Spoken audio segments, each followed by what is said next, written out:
한 주간 우리 가운데 성취하실 하나님의 말씀은 신약성경 마태복음 4장 12절부터 17절까지 말씀입니다.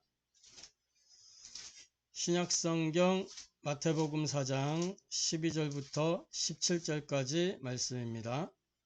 신약성경 마태복음 4장 12절부터 17절까지 말씀 제가 봉독하도록 하겠습니다. 예수께서 요한이 잡혔음을 들으시고 갈릴리로 물러가셨다가 나사렛을 떠나 스불론과 납달리 지경 해변에 있는 가버나움에 가서 사시니 이는 선지자 이사야를 통하여 하신 말씀을 이루려 하심이라. 일러스되 스불론 땅과 납달리 땅과 요단강 저편 해변길과 이방의 갈릴리여, 흑암에 앉은 백성이 큰 빛을 보았고 사망의 땅과 그늘에 앉은 자들에게 빛이 비치었도다 하였느니라. 이때부터 예수께서 비로소 전파하여 이르시되 회개하라 천국이 가까이 왔느니라 하시더라. 이는 살아계신 하나님의 말씀입니다. 아멘.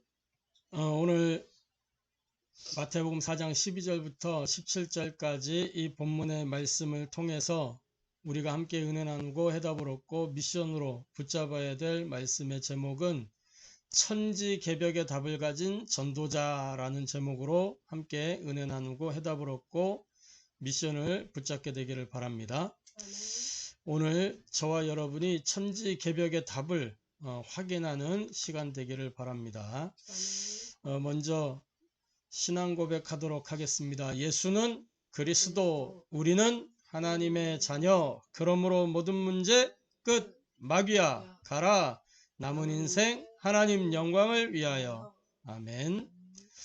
날마다 그리스도의 이름을 부르고 우리의 정체성을 확인하면서 영적 사실 또 영적인 배경, 영적인 실존을 확인하는 저와 여러분 되기를 바랍니다. 그래서 내가 하나님 자녀라는 사실을 확인함으로 말미암아 모든 문제 끝났다 확신하는 그리고 이 땅에서 살아가는 동안 영적 싸움을 싸우면서 하나님의 영광을 위하여 사는 저와 여러분 되기를 주님의 이름으로 축복합니다.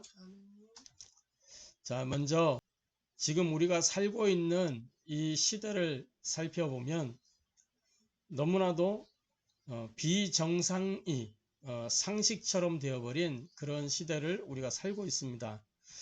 지금 비정상이 상식화된 그런 시대를 살아가고 있다는 거죠. 정치도 그렇고 경제도 그렇고 교육 또 뭐 사회의 모든 부분, 문화의 모든 부분들이 다 비정상이랍니다. 비정상. 정상인 게 하나도 없어요.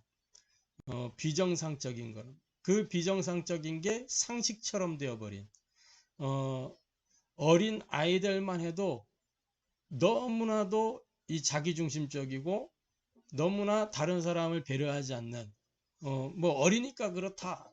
이제 아동학자들은 그렇게 이 얘기 어릴 때 뭐 다 그런 거다. 그런데 어려서부터 사회성을 길러줄 수 있거든요.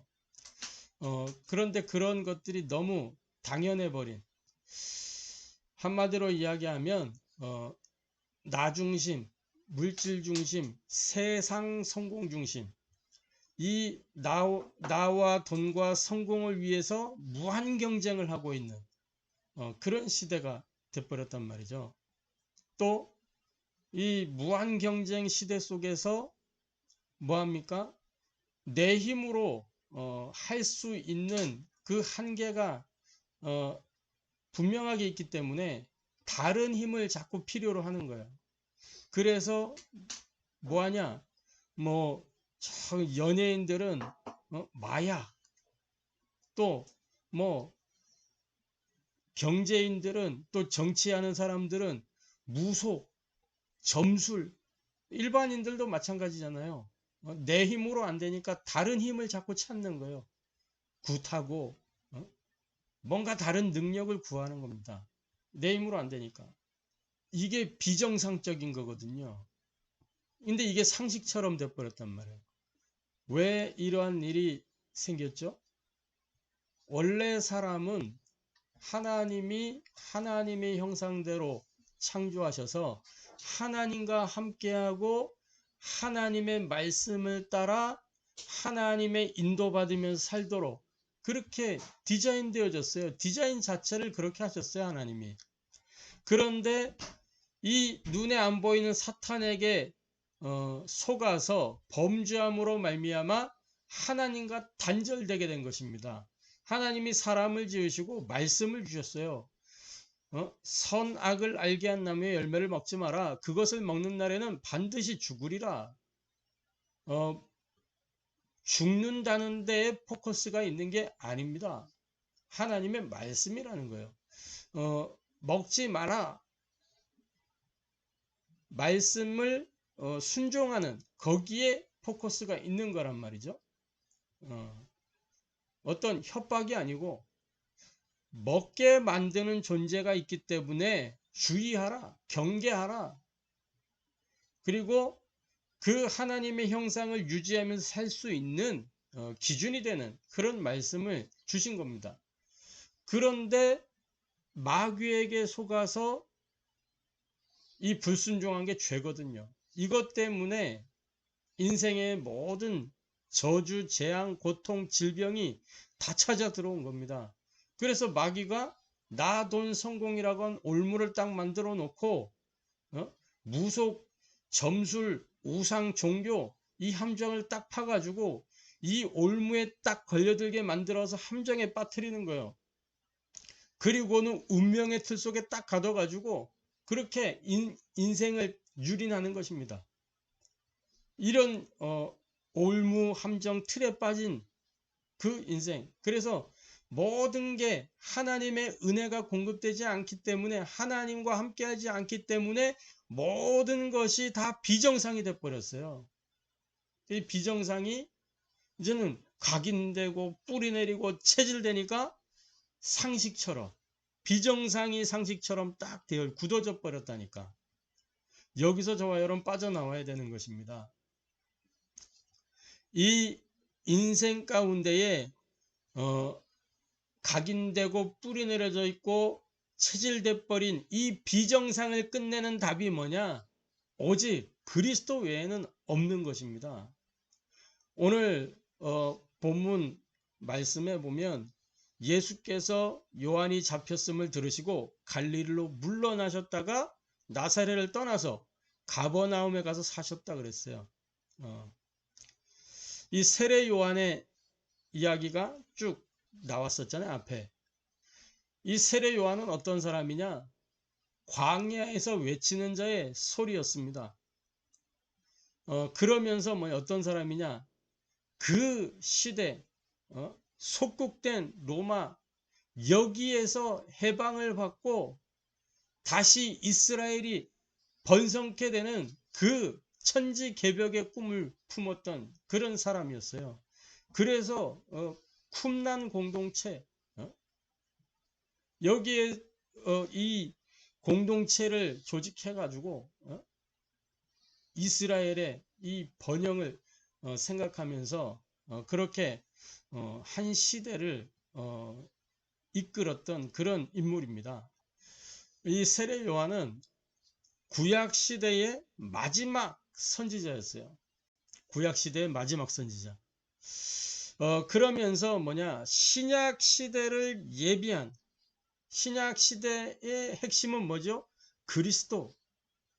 이 복음의 시대, 은혜의 시대를 예비한 사람이 바로 이 세례 요한입니다.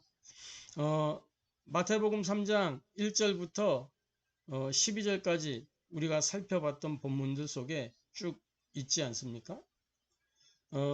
이 세례 요한이 유대 광야에서 전파하여 말하되 회개하라 천국이 가까이 왔느니라 그렇게 이야기하잖아요. 신약의 시대 하나님의 나라가 도래하는 그때를 예비한 거예요. 그러면서 이 사람은 구약 시대의 마지막 제사장이었습니다. 아니 마지막 선지자인데 또 무슨 마지막 제사장이냐? 누가복음 1장 8절에 보면 이 세례 요한의 아버지에 관한 이야기가 나오죠. 누가복음 1장 8절에 뭐라고 기록을 하고 있냐? 마침 사가랴가 그 반열의 차례대로 하나님 앞에서 제사장의 직무를 행할세. 제사장의 전례를 따라 제비를 뽑아 주의 성전에 들어가 분향하고 모든 백성은 분향하는 시간에 밖에서 기도하더니, 예, 왜냐? 제사장만 안에 들어갈 수 있으니까 이 요한의 아버지가 제사장이었단 말이야. 그래서 제사장의 전례를 따라서 제비를 뽑아서 주의 성전에 들어가 분향했단 말이야. 제비를 뽑았어. 성전 들어간 사람은 제비를 뽑았어. 만약에 이 정결치 못하면 제사장이라도 들어갔다가 죽는 거예요. 그러니까 제사장만 들어갈 수 있어. 제사장만. 자, 중요한 건 뭐냐? 이 제사장, 레위 지파란 말이죠. 제사장 지파는 대를 이어서 제사장의 일을 하는 겁니다. 그러니까 이 세례 요한이 그 했던 사역은 제사장의 사역이란 말이죠. 마지막 제사장으로서 신약의 은혜의 시대를 준비하면서 회개의 세례를 행했습니다. 우리가 계속 살펴봤잖아요. 그죠? 누가복음 3장 21, 22절에 이 뭐라고 되어 있습니까? 백성들이 3장 21절, 22절에 이렇게 기록하죠. 백성이 다 세례를 받을세 예수도 세례를 받으시고 기도하실 때 하늘이 열리며 성령이 비둘 같은 형체로 그의 위에 강림하시더니 하늘로부터 소리가 나기를 너는 내 사랑하는 아들이라 내가 너를 기뻐하노라 하시니라. 예수님에게 세례를 행했어요. 이건 뭐냐? 이 제물을 정결케 하는 희생제물, 예수님이 6월절 어린 양이란 말이죠. 마가복음 10장 나는 대속물로 섬기기 위하여, 그죠? 대속물로 오셨단 말이죠. 그 대속물이신 예수님을 정결케 하는 그 세례를 행한 것입니다. 그럼 마지막 제사장으로서. 그러면서 이 세례 요한이 무슨 일을 했냐? 그때 당시에 헤롯 왕의 부정함과 부당함을 비판한 것 때문에 헤롯 당원들에게 체포된 거예요. 오늘 읽었던 본문 마태복음 4장에 나오잖아요. 예수께서 요한이 잡혔음을 들으시고 갈릴리로 물러가죠. 요한이 잡혔단 말이에요. 왜 잡혔냐? 마태복음 14장 3절에 보면 이렇게 기록하고 있어요. 전에 헤롯이 그 동생 빌립의 아내 헤로디아의 일로 요한을 잡아 결박하여 옥에 가두었으니, 그러니까 그 동생 빌립의 아내 이 헤로디아를 뭐냐, 헤롯이 동생의 아내를 아내로 삼은 거예요. 말이 안 되는 거지. 동생의 아내를 아내로. 이런 부정함, 또 헤롯의 부당함, 이것을 비판했단 말이죠. 이게 세례 요한의 성향입니다. 강직하고, 그리고 제사장 지파였기 때문에 성결, 하나님 앞에서. 그래서 그것을 왕 앞에서 막 이야기, 사회개혁을 부르짖은 거죠. 사회개혁을. 국가를 정결케 해야 된다. 왕이 회개해야 된다. 그렇죠. 그 당시에 바리새인들에게도 대놓고 이 독사의 자식들아 이렇게 했던 사람이 이 세례 요한이거든요. 그 당시에 공동체를 형성해 가지고 이스라엘 나라를 위해서 기도하면서 이 회복 운동을 일으켰던 사람입니다. 그러다가 헤롯 당원들에게 체포돼서 구금되어 있는 거예요. 결국은 이 세례 요한은 나중에 목이 잘려서 죽게 되잖아요.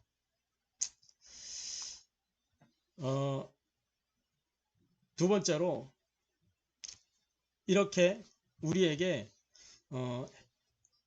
이 세례 요한이 잡혀가는 것 같은 이러한 일들, 그러니까 많은 문제가 될 수도 있겠죠. 우리 앞에서는 문제처럼 보이기도 합니다. 또 많은 갈등이 올 수도 있어요. 위기가 있단 말이죠.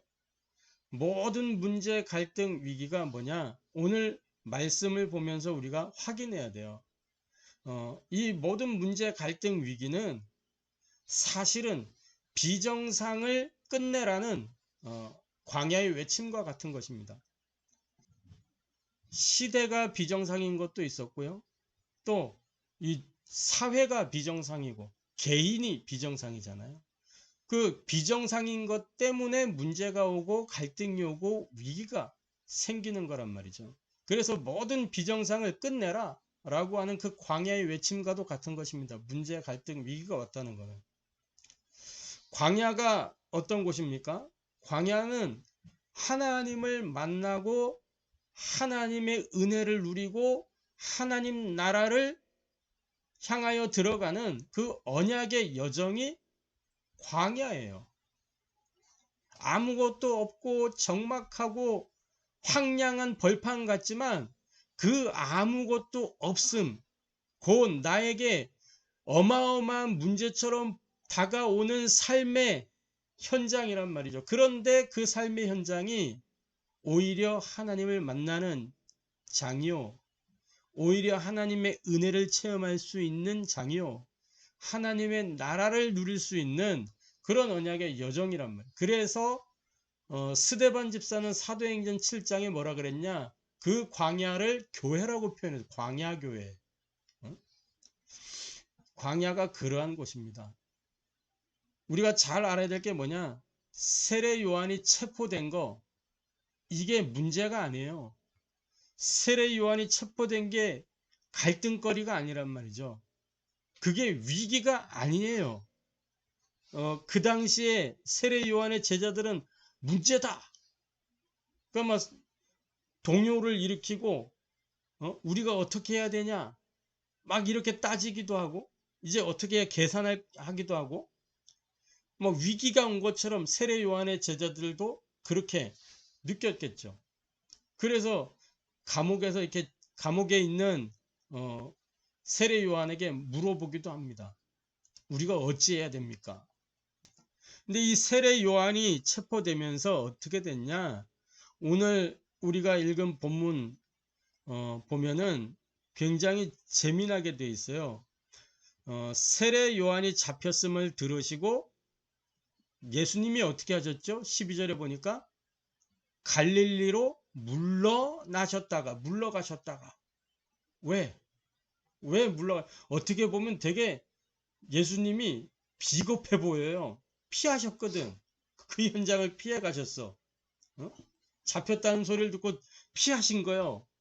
인간적으로 보면 굉장히 비겁해 보여.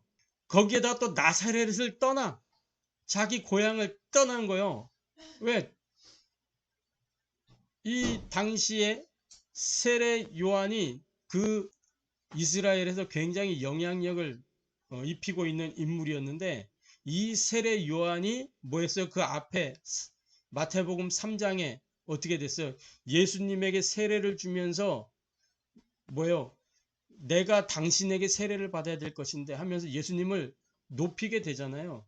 그러니까 예수님이 이제 조명을 받게 되는 거죠. 그러니까 이 예수라고 하는 인물, 예수라고 하는 그 인물로 이제 포커스를 옮겨주는 그 장면이란 말이에요. 그 당시에 뭐예요? 이 이스라엘 사회가 이제 예수님을 포커싱 하기 시작하는 거죠. 그럼 이제 요한을 잡아가고 그 다음에 초점이 예수라고 하는 쪽으로 틀어지게 된다. 그 아예 거기서 피하신 겁니다. 왜? 아직 시간표가 안 됐어요. 마태복음 16장에 보면 그러잖아요. 그리스도를 고백한 제자들에게 뭐라 그래요? 아무에게도 가서 내가 그리스도라고 말하지 말라고 하잖아요. 왜? 아직 남아있는 것들이 있기 때문에 이 그리스도로 오직이 돼야 되니까 그때까지는 이게 드러나면 안 되는 거예요. 아직 예수님의 시간표가 아니란 말이에요. 그래서 물러가신 겁니다. 물러가셨다가 이게 예수님의 입장에서 굉장히 어려운 거예요. 인간적으로 생각해도 이게 얼마나 힘든 일입니까? 사촌인데 잡혀갔다니까. 그러면 우리 같으면 어떻게 돼요? 그 현장에서 바로 막 달려가 가지고 군중들을 모으고 이 요한을 따랐던 제자들이 있으니까 우리 같이 힘을 합쳐서 요한을 구하자 이렇게 하면 할 수도 있잖아요. 그런데 그 모든 거를 제어하고 물러가셨다 하나님의 시간표를 기다리는 겁니다. 이게 중요한 거예요. 요번에 우리 원단 메시지 뭐라 그랬어요? 누림. 뭘 누려요? 하나님의 것. 하나님 주시는 것을 누리는 거예요. 기다림. 하나님의 때, 하나님의 시간표를 기다리는 거예요. 그리고는 시간표가 됐을 때 하나님의 것이 드러나면 도전하는 겁니다. 누림, 기다림, 도전. 지금 예수님이 그거 하시는 거예요. 누림, 기다림, 도전입니다. 딱 언약 붙잡고 누리는 거예요. 그래서 나사렛을 떠나 스불론과 납달리 지경 해변에 있는 가버나움에 가서 사시니, 가버나움이라는 동네에 가서 사셨단 말이에요. 그 왜 그랬냐? 뒤에 이유가 나와요. 14절부터 15절. 이는 선지자 이사야를 통하여 하신 말씀을 뭐하려 하심이라? 말씀을 이루려 하심이라. 일러스되 스불론 땅과 납달리 땅과 요단강 저편 해변길과 이방의 갈릴리여. 그러면 16절에 나오잖아요. 흑암에 앉은 백성이 큰 빛을 보았고 사망의 땅과 그늘에 앉은 자들에게 빛이 빛이었도다. 예수님이 가버나움에 가시는 그것이 지금 빛을 나타내는 그 말씀의 성취를 위하여 가신 거란 말이죠. 비겁하게 피한 게 아니고 숨은 게 아니고 말씀의 성취를 위하여 하나님의 때, 하나님의 날, 하나님의 그 시간표 자리에 그 말씀의 성취를 위하여 가신 것이란 말입니다. 그래서 세례 요한이 체포되면서 그리스도로서 예수님의 사역이 비로소 시작이 된 겁니다. 17절에 마태복음 4장 17절 뭐라고 되어 있습니까? 같이 한번 읽어보겠습니다. 마태복음 4장 17절 같이 봅니다. 시작. 이때부터 예수께서 비로소 전파하여 이르시되 회개하라 천국이 가까이 왔느니라 하시더라. 아멘. 이때부터 언제부터? 세례 요한이 체포된 그때부터 비로소 전파하여 이르시되. 그러니까 세례 요한의 체포는 문제도 아니고 갈등도 아니고 위기도 아니에요. 응답이 오히려 왜? 그리스도의 시간표가 딱 열리는 거거든. 이제는 율법 시대를 끝마치고 은혜의 시대가 이제는 열리는 겁니다. 할렐루야. 비정상 시대는 세례 요한으로 해결되는 게 아니에요. 그러니까 세례 요한이 빨리 눈치를 챘어야 돼. 예수님한테 세례를 주고 자기 소임을 다 했잖아요. 그 세례 준 걸로 소임을 다 한 거예요. 외치는 자의 소리가 이제는 실체가 되어서 나타났기 때문에 더 이상 세례 요한이 해야 할 사명이 없다니까. 끝났다니까. 그러면 그 다음 미션으로 가야죠. 세례 요한이. 어떻게? 예수님의 그 제자 대열에 합류하면 세례 요한이 더 지속적으로 쓰임받을 수 있었다니까. 그런데 그때 당시 예수님 세례 주고 난 이후에도 뭘 유지하고 있었냐면 쿰난 공동체를 그대로 유지하고 있었던 거예요. 그러니까 예수님 부각은 시켜놨지만 자기 세력을 가지고 있었다니까. 빨리 정리하고 같이 들어와서 같이 협력 사역을 해야죠.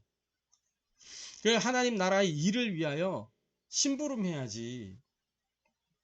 그러니까 이 일이 이렇게 안 되니까 어떻게 돼요? 하나님 나라의 일은 이루어져야 되고 하나님의 시간표는 임박했기 때문에 체포되어 갈 수밖에 없는 거예요. 못 깨달으면 하나님 나라의 일을 이루기 위하여 사건이 일어난다니까. 사건이. 그 눈치를 채야 된다니까. 그래서 뭐 비정상 시대는 언제 끝나냐? 문제는 답이라 그랬어요. 뭐가 답이요? 복음만 답이에요. 영원한 답, 그리스도. 요걸로만 문제는 끝나는 거예요. 그리고 갱신하는 갱신. 무슨 갱신이냐? 아, 내가 그렇잖아요. 저도 그러잖아요. 늦잠을 자기도 하고, 오늘 늦잠을 잤다. 내일부터는 일찍 일어나야지. 그거 아니라니까. 육신의 갱신이 아니고 영적인 갱신을 얘기하는 영적인 갱신. 영적 갱신. 그리고 기회. 위기는 기회라고 하는데 나에게 유리한 기회가 아니고 뭐냐면 하나님이 역사하실 기회. 하나님이 일하시는 기회. 그게 위기는 기회다라고 하는 거예요. 위기일수록 하나님이 행하시는 거예요. 할렐루야. 그러니까 나에게 유리한 기회를 찾는 게 아니라니까. 하나님이 일하시는 기회 오면 내가 손해보기도 해요. 할렐루야. 손해가 기쁘고 감사하고 즐거워야 된다니까. 나의 망하는 것이 감사해져야 된다니까. 하나님이 일하실 때는. 근데 대부분 이제 그런 상황이 오면 이제 원망, 불평 막 나오는 거죠. 우리는 모든 것 속에서 감사할 수 있는. 그래서 데살로니가서 5장 16절 18절 그러잖아요. 항상 뭐하라? 기뻐하라. 쉬지 말고 기도하라. 범사에 감사하라. 이게 뭐냐? 항상 기뻐하라.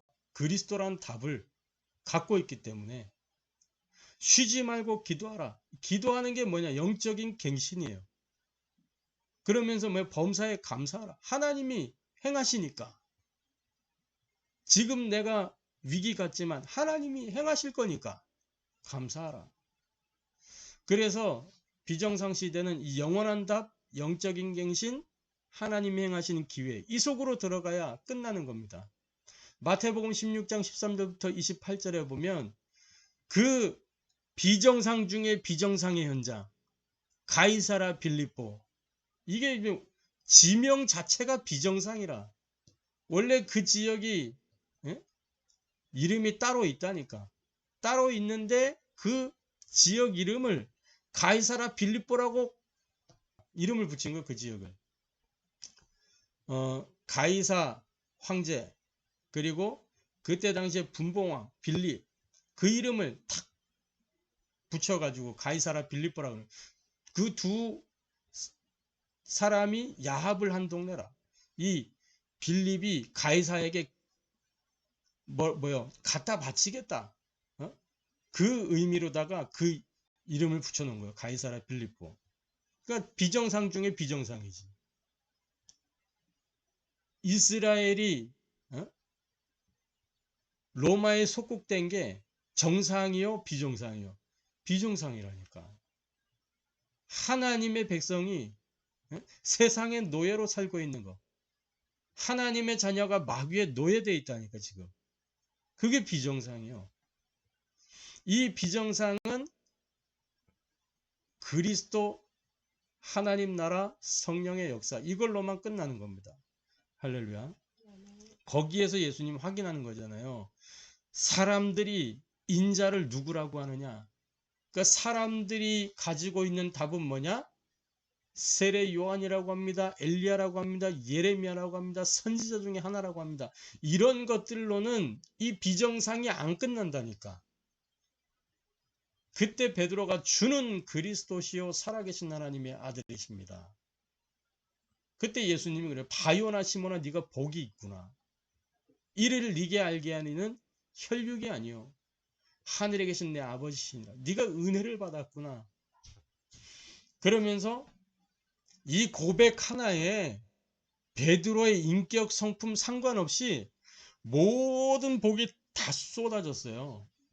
하늘의 복, 땅의 복 다 쏟아졌다니까. 뭐 어떤 게 쏟아졌어요? 내가 이 반석 위에 내 교회를 세울 것이다. 그 말은 뭐야? 함께 하겠다는 교회. 어? 교회의 머리는 그리스도시잖아요. 또 이 교회의 신랑이 그리스도시잖아요. 함께 하겠다. 영원히 함께 할 거예요. 그것만큼 복된 게 없죠. 함께 하는 거. 원래 인간의 축복이 회복된 거예요. 할렐루야. 그러면서 뭐냐? 어? 내가 천국 열쇠를 내게 주리니 하늘 문을 여는 열쇠를 너에게 줄 것이다. 모든 걸 다 움직이는 모든 절대 가능의 열쇠. 할렐루야. 그러면서 뭐요? 음부의 권세가 너를 이기지 못할 것이다. 이제 모든 비정상의 이 올무함정 틀에서 너는 해방을 받았다. 그 말이에요. 할렐루야.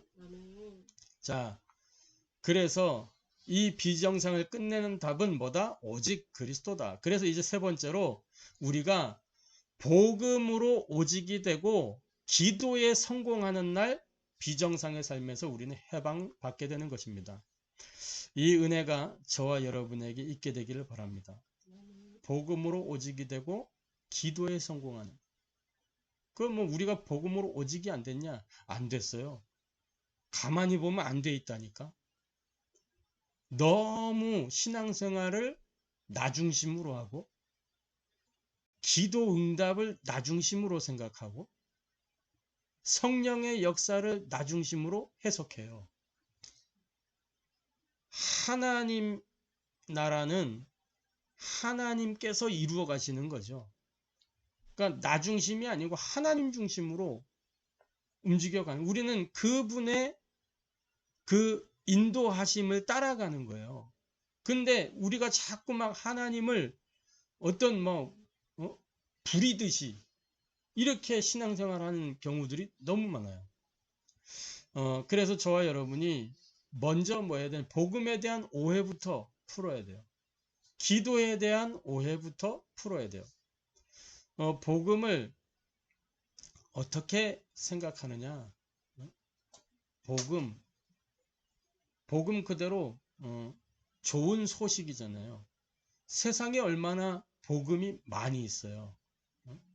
세상에 많은 복음들이 있다니까. 차 하나만 사도, 새 차만 사도 행복하고 기쁘고 좋잖아요. 그게 그 사람에게 복음이라. 근데 복음의 효과가 오래 안 가. 금방 중고차가 되니까. 하루만 타도 중고차인데. 새 집 하루 살면 헌집돼요. 그러니까 그 복음의 효과가 오래 안 간다니까. 영원한 답을 붙잡아야 되는 거죠. 그래서 어떤 복음, 세상의 복음이 아니라 하나님의 복음. 로마서 1장 1절부터 4절에는 복음에 대하여 확실하게 정의해 주고 있습니다. 2절에 보니까 로마서 1장 2절에 이 복음은 하나님이 선지자들을 통하여 그의 아들에 관하여 성경에 미리 약속하신 것이라. 이 복음이 뭐라 그랬어요? 성경에 미리 약속하신 것이라. 뭘로? 그 아들에 관하여 선지자를 통해서 성경에 미리 약속하신 것이라.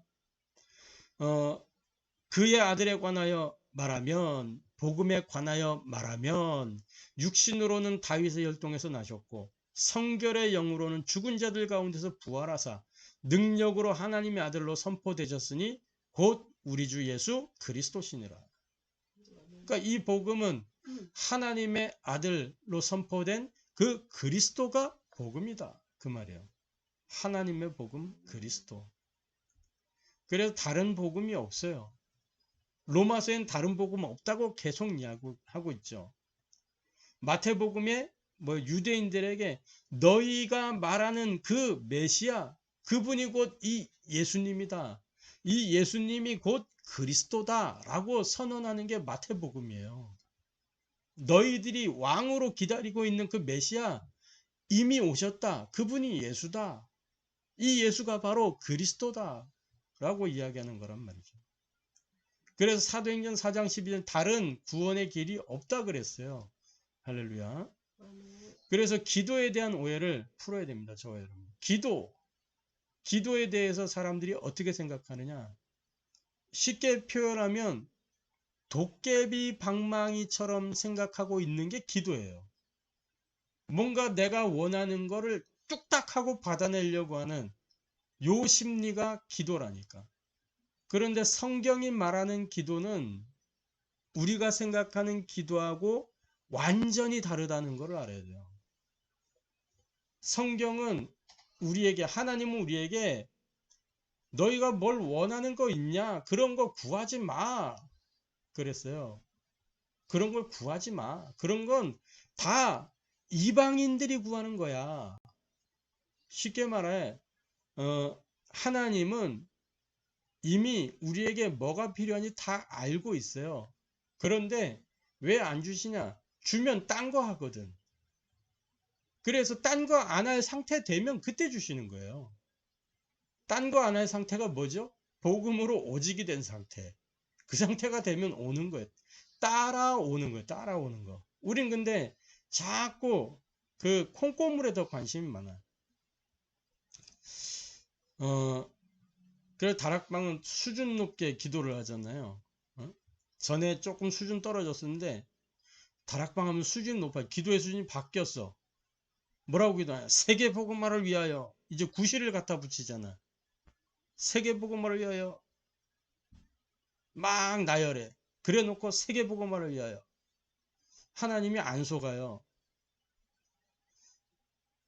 그래 놓고 응답이 없대. 아니라니까. 동기를 바꿔야 되고 내용을 바꿔야 된다니까. 우리의 동기가 바뀌는 날 진짜 응답은 시작되는 겁니다. 할렐루야. 마태복음 6장 33절에 먼저 그랬잖아요. 먼저 그 나라와 그 의를 구하라. 그리고 뒤에 뭐라 그랬어요? 이 모든 것을 너희에게 더하여 주시리라. 하나님 이미 알고 있지 않냐? 그 말이에요. 그러니까 하나님을 믿어라. 그 말이에요.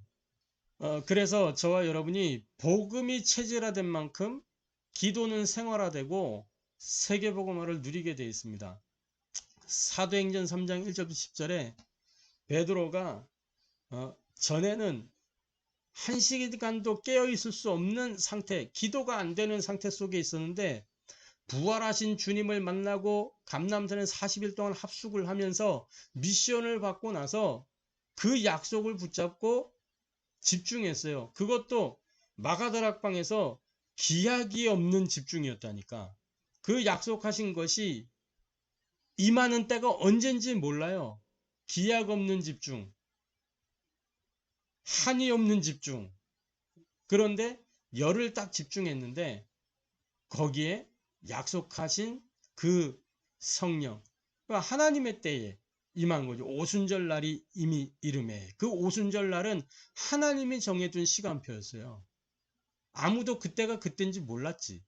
근데 그때 하나님의 시간표에 딱 성령이 임하고 성령으로 충만함을 받으니까 어떻게 됐냐? 이 베드로가요, 명설교를 남기고 그리고 현장 들어가잖아요. 전도하러 간 게 아니고 기도하러 갔다니까. 유대인들은 기도 시간이 정해져 있으니까 그 정시기도 시간이 돼서 성전에 기도하러 올라갔어요. 늘 가던 곳, 늘 가던 곳. 그런데 그날따라 늘 보던 그 안진뱅이가 새롭게 보인 겁니다. 그러니까 복음이 체질화되고 기도 생활화가 되는 만큼 세계복음화 누리게 돼 있다니까. 영적 상태가 딱 바뀌니까 벌써 눈이 달라지는 거예요.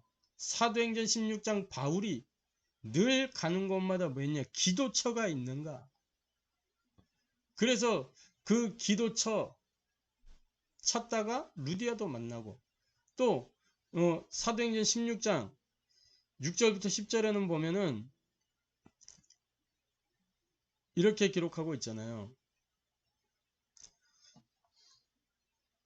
바울이 이제 아시아로 가고자 힘썼는데 성령이 아시아로 가지 못하게 하는 거예요. 왜 이러지? 이렇게 하는데 밤에 이제 기도하는 중에 환상 중에 이제 보게 된 겁니다. 그러니까 늘 기도의 사람이었어요.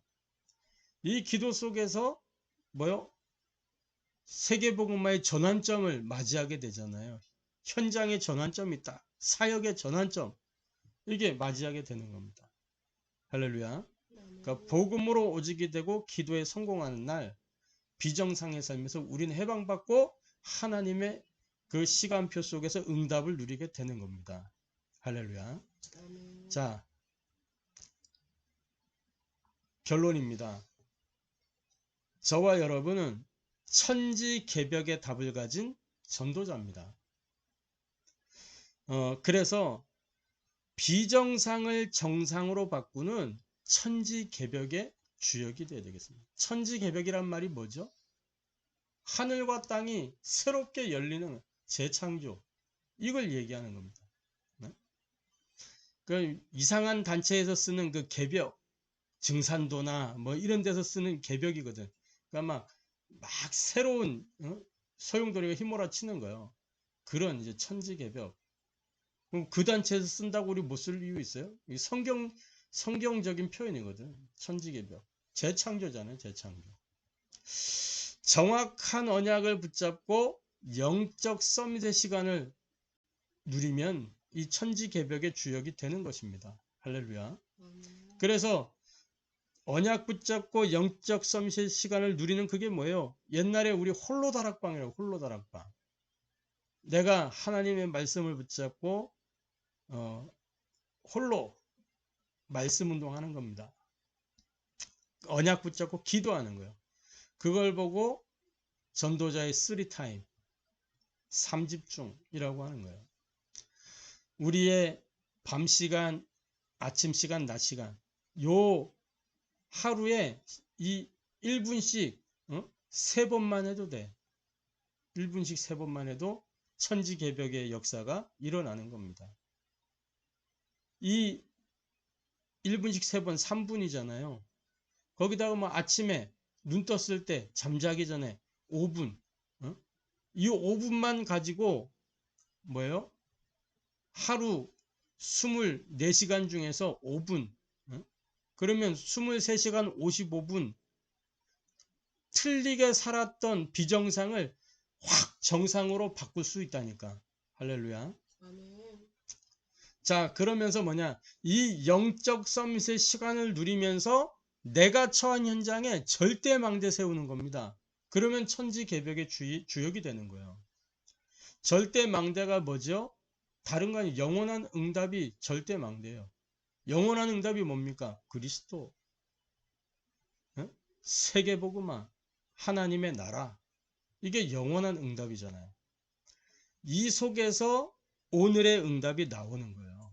하나님의 망대, 그리스도, 하나님의 여정, 세계복음화, 하나님의 이정표, 하나님의 나라. 그래서 138, 사도행전 1장 1절 그리스도, 1장 3절 하나님 나라와 그 일, 그게 세계복음화예요. 그러면서 뭐예요? 오직 성령이 너희에게 임하시면 내 증인이 되리라. 그래서 뭐가 임하는 거예요? 하나님 나라가 실제로 임하는 거잖아요. 이 영원한 응답, 그 절대 망대를 내가 처한 현장마다 세우는 겁니다. 그럼 이 망대 여정 이정표를 통해서 천지개벽을 이룰 캠프를 실행하면 되는 거예요. 천지개벽을 이룰 수 있는 캠프가 뭐냐? 금토일 시대. 이 금토일 시대에 뭐요? 치유와 집중, 요 속으로 들어가는 겁니다. 그러면서 세 가지 뜰, 금토일 시대를 열고 이 금토일 시대의 세 가지 뜰에서 237의 응답을 향하여 나아가는, 할렐루야, 이 천지개벽을 이룰 캠프. 그래서 비정상을 정상으로 바꾸는 천지개벽의 주역들이 되시기를 주님의 이름으로 축복합니다. 아멘. 천지개벽의 답을 가진 전도자로 응답을 누리는 우리의 인생이 되기를 주님의 이름으로 축복합니다. 아멘. 기도하겠습니다. 하나님께 감사를 드립니다. 비정상이 상식화된 시대를 살아가고 있는 우리의 현실을 하나님 보면서 이 비정상 시대를 끝내는 답이 오직 그리스도밖에 없음을 확인합니다. 비정상을 정상으로 바꾸는 천지개벽의 주역이 되게 도와주시옵소서. 정확한 언약을 붙잡고 영적 서밋의 시간을 누리게 하시고, 영적 서밋의 시간을 누리면서 우리가 처한 삶의 현장에 그리스도 세계복음화 하나님 나라의 절대 망대를 세울 수 있도록 은혜를 더하여 주시고, 이 망대의 여정 이정표를 통해서 천지개벽 캠프를 실행할 수 있도록 금토일 시대를 열고 세 가지 뜰을 만들어서 237 5천 종족의 응답을 누리도록 은혜를 더하여 주옵소서. 우리가 가는 곳곳마다 천지개벽의 답을 가진 전도자로 승리하게 도와주옵소서. 살아계신 주 예수